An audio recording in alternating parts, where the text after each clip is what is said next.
পরেরটায় বলেছে G start from his house towards west after walking some distance of 35 meter he turns right and walk 20 then turns left walk 20 then turns to his left again and walk 40 then turns left and walk 10 finally turns to his left and which direction is he walking now. এটার জন্য Shilpa good evening, এটার জন্য আঁকার কোনো দরকার নেই, visually ভাব, কারণ ডিরেকশন চেয়েছে। ঠিক আছে, ডিরেকশনে আঁকার কোনো দরকার পড়ে না যতক্ষণ না ডিস্টেন্স চাইছে। মনে মনে ভাব তুই হাঁটছিস, যেরকম করে আঁকবি সেরকম না এঁকে ওপরে ওপরে ভাব। যখনই এরকম যাবে, যদি তোকে ডিরেকশন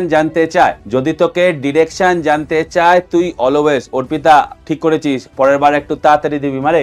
যখনই তোকে ডিরেকশন জানতে চাইবে, এরকম যেরকম করে তুই আঁকিস এরকম ভাবতে থাকবি। তাহলে দেখ প্রথমে কোন দিকে যাচ্ছিল, ওয়েস্টে, তুই এভাবেও ভাবতে পারি, প্রথমে ওয়েস্টে যাচ্ছিল, তারপর দেখ একটা রাইট নিয়েছে, তারপর একটা লেফট নিয়েছে। তাহলে একটা রাইট আর একটা লেফট নেওয়া মানে সেম ডিরেকশন হওয়া। তারপর দেখ আবার একটা লেফট নিয়েছে, তারপর দেখ আবার একটা লেফট নিয়েছে, তারপর দেখ আবার একটা লেফট নিয়েছে। তাহলে টোটাল কটা লেফট নিল? তিনটে লেফট। তাহলে তিনটে left is equivalent to one right. From where? From West. From West থেকে একটা রাইট টার্ন কর, কোন দিকে পাস? নর্থ। হয়ে গেল উত্তর।